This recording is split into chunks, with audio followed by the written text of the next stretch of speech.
हरे कृष्णा. स्वागत आहे आपणा सर्वांचे संत श्रेष्ठ श्री जगद्गुरु तुकाराम महाराज या श्रृंखलेमध्ये. प्रिय भक्तांनो, भगवान विष्णू वैकुंठामध्ये बसलेले होते. त्यांच्या बाजूला माता लक्ष्मी होत्या आणि त्यांचे भक्तगण होते. 4 कुमार चतुष्कुमार बसलेले होते. त्याच्यानंतर नारद मुनी, व्यास, ध्रुव महाराज, प्रल्हाद महाराज असे अनेक महान संत त्यांच्या आजूबाजूला बसलेले होते. त्यांचे प्रिय भक्त त्यांच्या बाजूला बसलेले होते. नामदेव महाराज, चोखा मेळा, जनाबाई. आपले संत सांगतात ना, विठू माझा लेकुरवाळा संगे गोपाळाचा मेळा. विठू माझा लेकुरवाळा संगे गोपाळाचा मेळा. भगवंत भगवंतांच्या आजूबाजूला सर्व त्यांचे भक्त असतात आणि अशा भक्तांमध्ये भगवंत बसलेले आहेत, परंतु चेहऱ्यावर मात्र चिंता आहे. कोणी म्हणेल की अरे देवाला पण चिंता का? हो, देवाला पण चिंता आहे, परंतु देवाची जी चिंता आहे ती आपल्यासारखी नाही आहे.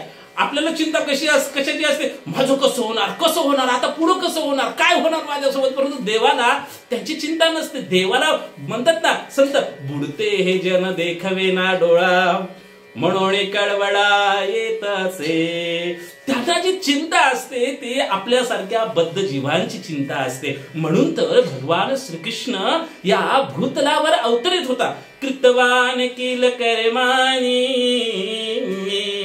सहरामेन केशव अतिमरित्यानि भगवान गूढ कपट मानुष. कृतवान किल कर्माणी सह रामेन केशव. राम, कृष्ण, बलराम या भूतलावर अवतरित होतात आणि अतिमर्त्याने भगवान गूढ कपट मानुष अलौकिक अशा लीला करतात. कुणासाठी लीला करतात? त्यांच्या आनंदासाठी लीला करतात का? बरे नाही, आपल्या आनंदासाठी, आपल्या उद्धारासाठी. कारण त्यांना माहित आहे जोपर्यंत आपण त्यांची भक्ती करणार नाही, त्यांच्या सेवेत आपण संलग्न होणार नाही, तोपर्यंत आपला उद्धार होणार नाही. म्हणून भगवंत सुद्धा या भूतलावर अवतरित होतात ते आपल्या उद्धारासाठी, भक्तांच्या रक्षणासाठी. आणि अशी चिंता भगवान विष्णूच्या चेहऱ्यावर होती. आणि भगवंत वरिष्ठ भक्तगण सांगतात की नामदेव महाराजांना जवळ बोलावतात आणि म्हणतात की हे नामदेवा, तू या भौतिक जगामध्ये जा आणि माझ्या शुद्ध भक्तीचा तू प्रचार कर, प्रसार कर. कारण भगवंतांना माहित आहे, संतांनाही माहित आहे, जीवाच्या उद्धाराचा मार्ग एकमेव म्हणजे भगवंतांची आहे तुकी भक्ती, निस्वार्थपणे भक्ती करणे. भक्ती हेच जीवाच्या उद्धाराचा एकमेव मार्ग आहे. म्हणून भगवंत म्हणतात की नामदेवा, जा, तुम्ही भौतिक जगामध्ये जा आणि माझ्या हरिनामाचा प्रचार करा, माझ्याकडे येण्याचा लोकांना मार्ग दाखवा, भक्ती मार्ग, आणि तोही कसा? शुद्ध भक्ती मार्ग.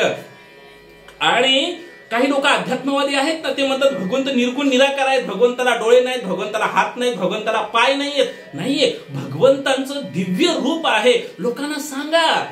आणि त्यांच्या आज्ञेने कोण? नामदेव महाराज या भूतलावर आले, प्रगट झाले. तुकाराम महाराज होऊन या भौतिक जगामध्ये प्रगट झाले. भगवंतांनी त्यांना प्रत्यक्ष आदेश दिला की जा, तुम्ही जीवाच्या उद्धारासाठी. असाच एक प्रसंग आहे. आंतरराष्ट्रीय कृष्ण भावना संघ इस्कॉन संस्थेचे संस्थापकाचार्य AC भक्तिवेदांत स्वामी श्रील प्रभुपादजी आपल्या शिष्यांसोबत बसलेले असतात. आणि त्यावेळेस प्रभुपादजी म्हणतात आपल्या शिष्यांना, खरं तर माझी इच्छा नव्हती या भौतिक जगामध्ये येण्याची, कारण मी भगवंतांच्या सेवेमध्ये संलग्न होतो. भगवान श्रीकृष्णाने मला जवळ बोलावलं आणि म्हणाले की तू जा, या जगामध्ये जा आणि भगवत भक्तीचा प्रसार करा. प्रभुपाद म्हणाले, माझी इच्छा नव्हती, माझी तर इच्छा भगवंतांचं सानिध्य, त्यांच्या भक्तांचं सानिध्य होतं, त्याच्यामुळे कुणाला सोडून येण्याची इच्छा होते. परंतु भगवंत म्हणाले की नाही, तुम्ही जा आणि फक्त जे आहे ते ग्रंथ लिहा, ग्रंथ लिहून परत वापस या. आणि प्रभुपादजी आले.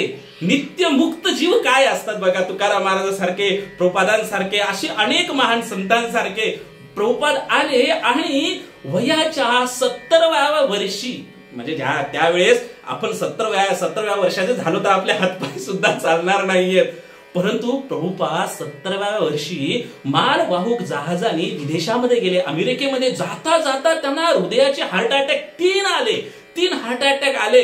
कोण वाचलं बरे? नाही. आणि त्यांना माहित नव्हतं उजवीकडे जायचं का डावीकडे जायचं.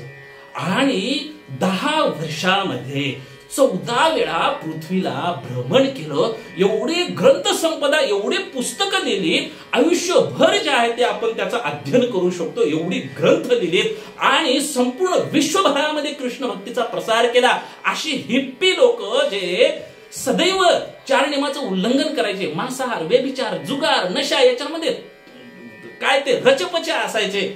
आणि आज असे हे हिप्पी प्रभुपादांच्या सानिध्यामध्ये आले, प्रभुपादांच्या शिष्यांच्या सानिध्यामध्ये आले आणि आज ते सुद्धा शुद्ध भक्ती करायला लागले आणि भगवत भक्तीचा प्रसार करायला लागले.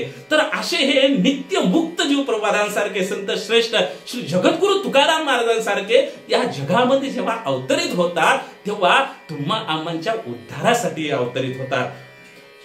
संत श्रेष्ठ श्री जगद्गुरु तुकाराम महाराज ग्रस्त आश्रमामध्ये प्रवेश करतात. ग्रस्त आश्रमामध्ये प्रवेश केल्यानंतर त्यांना त्यांच्यावर अनेक जबाबदाऱ्या येतात. काय होतं की त्यांचे जे बंधू असतात, त्यांच्या बंधूची पत्नीचा देहांत होते, सावजी असतात आणि ते विरक्त असतात, वैराग्य त्यांच्या हृदयामध्ये असतं आणि तिथून ते जे आहे ते घर सोडून जातात. घरची जबाबदारी तुकाराम महाराजांवर येते. तुकाराम महाराजांचा विवाह होतो आणि त्यांची जी पत्नी असते ती एका आजाराने जे आहे ते त्यांचंही वैकुंठ गमन होतं. आणि दुसरा विवाह होतो जिजाआईसोबत, जिजामातेसोबत, त्यांना तुकोबाराय सर्वजण जे आहे ते अवली या नावाने जे आहे ते बोलावत असतात. असं तुकाराम महाराजांचं जीवन. परंतु प्रिय भक्तांनो, तुकाराम महाराजांच्या जीवनामध्ये खूप साऱ्या विपदा येतात, खूप साऱ्या समस्या येतात. कोणी म्हणलं की अहो देवाचा भक्त आणि एवढ्या साऱ्या समस्या का बरे येत असतील? त्या समस्या भगवंतांच्या भक्तांच्या जीवनामध्ये का बरे दुःख येत असतील? का बरे भगवंत ते दुःखाचं निवारण करू शकणार नाहीत? का बरे करू शकतात तर मग का देतात? आणि तुकाराम महाराज जेव्हा त्यांच्या जीवनामध्ये असे संकट येतात तेव्हा तुकाराम महाराजांची काय प्रतिक्रिया असते या विषयावर आपण पुढच्या भागामध्ये जे आहे ते आपण चर्चा करूया. हरे कृष्ण.